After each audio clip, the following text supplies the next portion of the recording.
The last few months, I guess, off and on, I've been making all of these heads as, I guess, figure studies for a future project.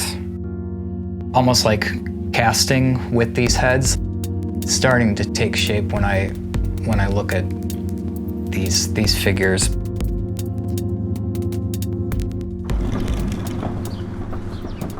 I kind of feel comfortable living in isolation or slightly detached from society. That's a trait that a lot of other cartoonists have, just being comfortable being alone for long stretches of time and just working. That comes with its own hazards, I think. You know, you're not seeing the world very accurately, and I think as time goes on, it only gets worse.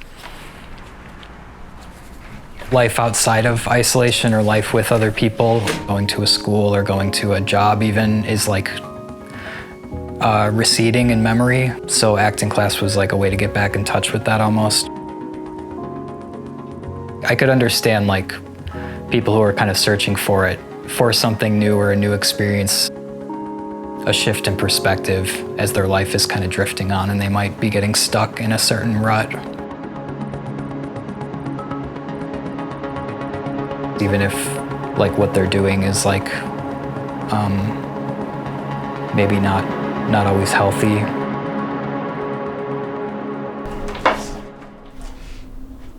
This is a page from acting class.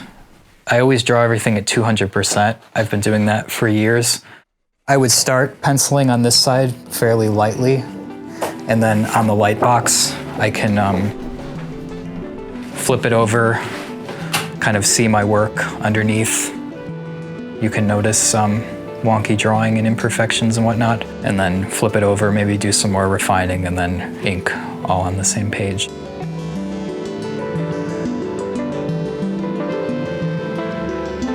I wish I could say there was a specific moment where something clicked, but I think it formed over a long period of time. It wasn't based on any one particular person or experience. It's like the most fictionalized thing I've ever done. So at some point it just became about a classroom. At a certain point acting just became the thing that seemed the most intriguing.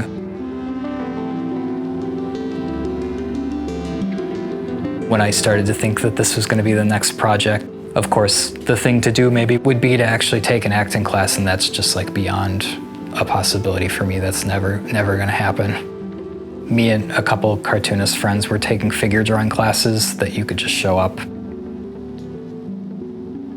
I would always get a little nervous when I was leaving the house just because it was going out and drawing amongst other people and making conversation, but it would always feel good after.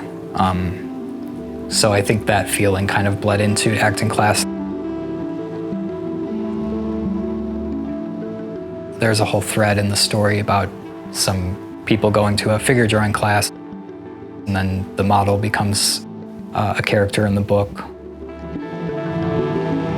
I'll work on the book to its completion with the color and everything, but then I'll go back to the beginning and do a pretty harsh round of edits.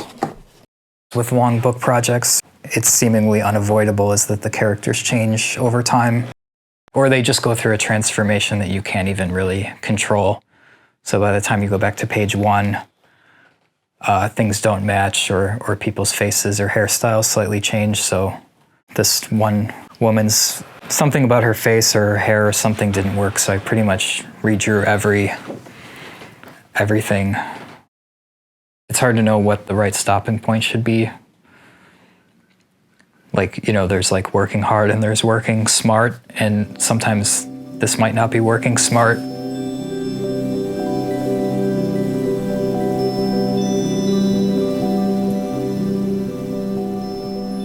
Kate and I bought this business 4 years ago.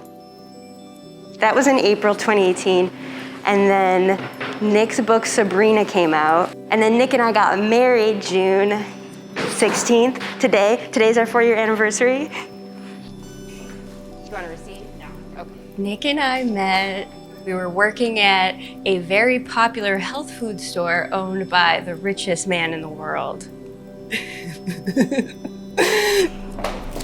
Nick was the janitor and I was the flower girl working in the flower department. And then we exchanged zines because I make comics too and art. He was a janitor at a concert venue and then a janitor at the Field Museum.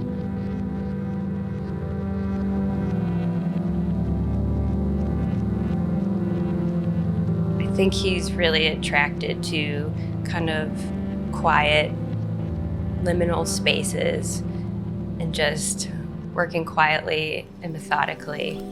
Nick and I just like go about and live our life. It's a very quiet life of just like being at home and cooking and working on projects and making things. Then he makes a book and then you're like, oh, there's a tension on us. Oh my goodness, that's strange.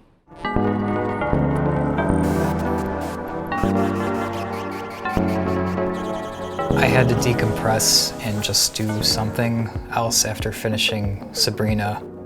I just had this thought that I would attempt glass painting, which I'd always wanted to do.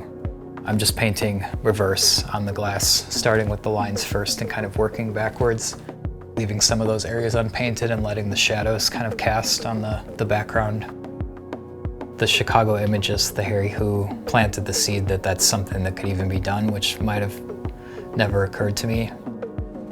The style had become so reductive in Sabrina, and it was really reinvigorating at the time.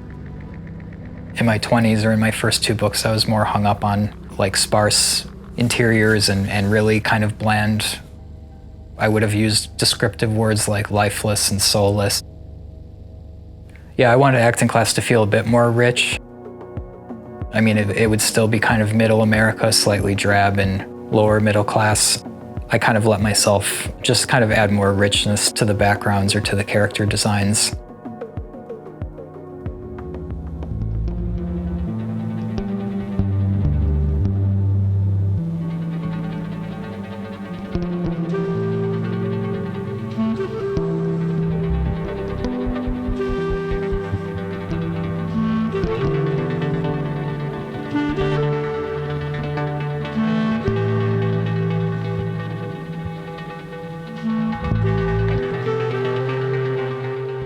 I've never lived outside of Cook County, so it's just an ingrained landscape. I don't find a lot of it unattractive, but the landscapes, like a lot of it looks bad or just kind of bland or ugly. It makes it kind of easier to find the things that jump out to me, at least. It has no terrain, it's just the flatness has definitely become an inspiration. I think that's a lot of why I like draw in with these like stark vanishing points where you can almost see the vanishing points, because it's like a lot of these flat, long streets that just kind of almost go off to a point. Even with acting class, I thought maybe it wasn't really defined as a certain region, but now that I look back, it still looks very Midwestern. Probably, you know, very Chicago, even though it's not specifically in Chicago.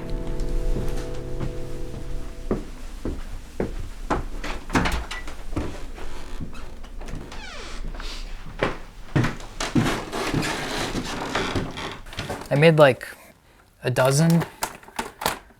A lot of them did become like the main cast, you could say, the main class. That's Gloria, the grandmother. This guy didn't turn into a character. Neither did she. It's funny that like, now that I'm looking at it, like, yeah, a lot of these didn't even become characters in the book, but somehow it was necessary to make a whole bunch. These weren't drawn like, okay, now I'm drawing this character named Rosie or whoever, and this is gonna be her story. It's like, I'm doing glass paintings that are kind of forming on their own, and then I'm writing, and that's forming on its own. Like when I'm really rolling in the process of a book, I'll be writing alongside drawing.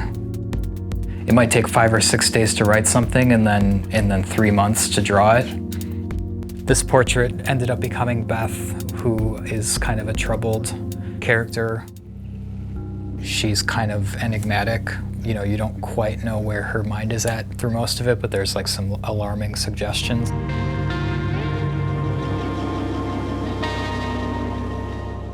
These characters who are kind of alienated from the modern world are just kind of floating along without much direction. It's like all these people who do feel like kind of misfits. we're just kind of, I don't know, depressive, anxious people. And we kind of bonded over that, and a lot of his characters have that, like, oh, that this person has this like pit of loneliness in them that I can relate to. And I think that's a vein throughout all of his books.